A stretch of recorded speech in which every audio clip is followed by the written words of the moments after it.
Good evening, everyone. Happy Independence Day, honorable pastor, respected teachers and parents, and my dear audience. Happy Independence Day.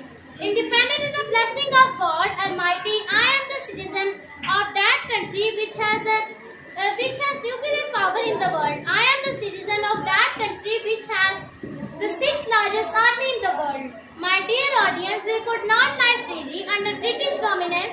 Our culture, language, and religious value were at the stake. Before freedom we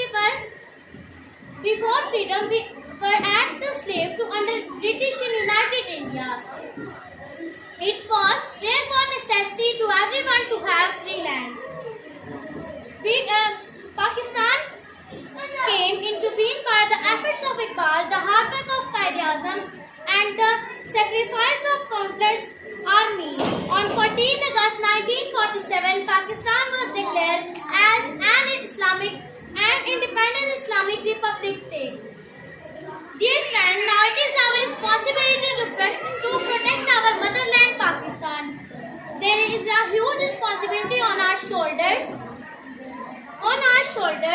We have to work day and night for the progress and welfare of